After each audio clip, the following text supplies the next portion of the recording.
Hi friends, ఈరోజు మనం వీడియోలో మోతీచూర్ లడ్డు ఎలా ప్రిపేర్ చేసుకోవాలో చూద్దాం. అది కూడా ఎటువంటి బూందీ అవసరం లేకుండా, బూందీ వేసి గరిటె కూడా అవసరం లేకుండా మనం చాలా ఈజీగా సింపుల్ ప్రాసెస్లో ఎలా చేసుకోవాలనేది ఈ వీడియోలో చూద్దాం. సో నేను కూడా యూట్యూబ్లో చూసి ట్రై చేశానండి. సో ఫైనల్గా అయితే ఇలా వచ్చింది. సో ప్రాసెస్లోకి వెళ్ళిపోదాం. సో ముందుగా మనం ఏంటంటే నేను ఇక్కడ 1.5 కప్పు శనగపప్పు అనేది తీసుకున్నాను. సో మీరు దేంతో అయినా తీసుకోవచ్చండి. సో 1.5 కప్ అనేది తీసుకోవాలి. సో దాంట్లో మనం వాటర్ వేసుకొని శుభ్రంగా వాష్ చేసుకొని దీన్ని ఒక 3 అవర్స్ నానబెట్టుకోవాలి. తర్వాత దీన్ని 3 అవర్స్ నానబెట్టుకున్న తర్వాత దీన్ని మిక్సీలో వేసుకొని మనం బరకగా గ్రైండ్ చేసుకోవాలి. మరీ మెత్తగా కాకుండా.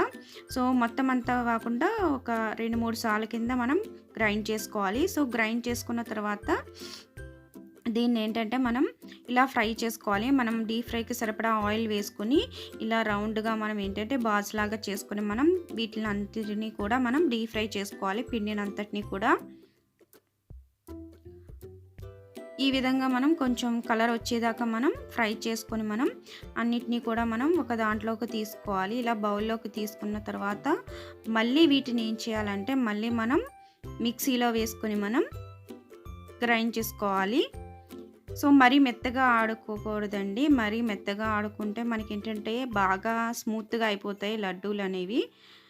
తొక్కుడు లడ్డూలాగా అయిపోతుంది అనమాట. సో ఈ విధంగా మనం ఒకసారి గ్రైండ్ చేసుకుంటే సరిపోతుంది. తర్వాత 1.5 కప్పు షుగర్ అనేది తీసుకోవాలి.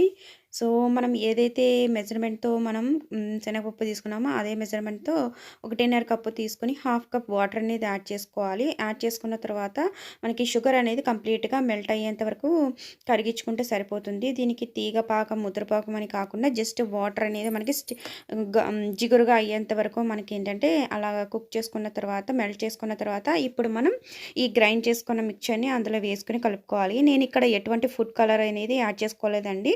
మీకు ఇష్టమైతే ఫుడ్ కలర్ అనేది మంచి కలర్గా కనిపించాలనుకుంటే ఫుడ్ కలర్ అనేది యాడ్ చేసుకోండి. సో నేను ఏంటంటే ఎటువంటి ఫుడ్ కలర్ యాడ్ చేయలేదు. తర్వాత దీంట్లో నేను గీలో ఫ్రై చేసుకున్న బాదం జీడిపప్పు అనేది యాడ్ చేసుకున్నాను. సో బాదం కిస్మిస్ ఏదైనా యాడ్ చేసుకోవచ్చు.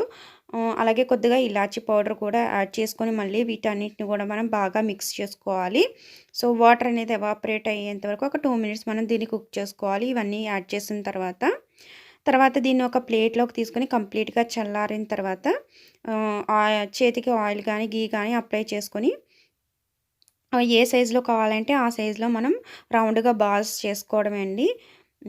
సో ఇవైతే మనకి మొత్తం 1 వీక్ వరకు స్టోర్ చేసుకోవచ్చు. 1 వీక్ అయితే ఉంటాయి. సో ఫైనల్గా ఇలా వచ్చిందండి. సో టేస్ట్ అయితే షుగర్ అనేది కొంచెం తగ్గింది. సో మీకు షుగర్ ఎక్స్ట్రా కావాలంటే ఇంకో హాఫ్ కప్ వేసుకోవడమే. సో ఈ వీడియో నచ్చినట్లయితే ప్లీజ్ లైక్ చేయండి, షేర్ చేయండి అండ్ సబ్స్క్రైబ్ చేసుకోండి.